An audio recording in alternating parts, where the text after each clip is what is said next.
శ్రీ పోచమ్మ తల్లికి పాదాభివందనం. ఎల్లుండి అనగా 17వ తారీఖు రోజు శ్రీరామనవమి అమ్మవారి కళ్యాణం జరుపుతున్నాము.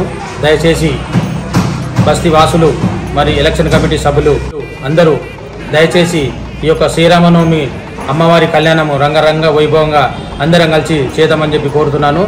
అలాగే మన ఇతర బస్తీలే కానీ మన బస్తీ వాసులే కానీ అందరూ ఈ యొక్క అమ్మవారి కళ్యాణము రంగరంగ వైభవంగా జరపాలని చెప్పి కోరుతున్నాం. Rama Reddy colony president Satyanarayana Goud.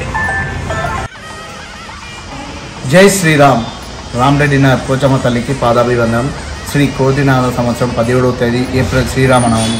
శ్రీ సీతారామ కళ్యాణోత్సవం విచ్చేస్తున్న రామరెడ్డి నగర్ బస్తీ వాస్తవులకు మరియు కమిటీ సభ్యులకు కమిటీ పెద్దలకు పాదాభివందనం. ఏమనగా శ్రీ సీతారాముల కళ్యాణం అంగరంగ వైభవంగా జరుగును. ఈ కార్యక్రమానికి భక్తులు అందరూ విచ్చేసి ఈ కార్యక్రమంలో పాల్గొని ఈ యొక్క కార్యక్రమాన్ని జయప్రదం చేయగలరని కోరుకుంటున్నాము. భక్తులు తన వంతు వస్తు రూపైన కానీ ధన రూపాయి కానీ విరాళాలు సమర్పించగలరని కోరుకుంటున్నాము. ఇట్లు రామరెడ్డి నగర్ వెల్ఫేర్ అసోసియేషన్. జై శ్రీరామ్. జై శ్రీరామ్. రామరెడ్డి నగర్ వెల్ఫేర్ అసోసియేషన్ శ్రీ పోచమ్మ తల్లి వందనము పాదాభివందనము. సీతారామ కళ్యాణము 17వ తారీఖు బుధవారం నాడు జరపబడును.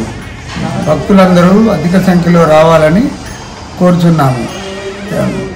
రైట్. జై శ్రీ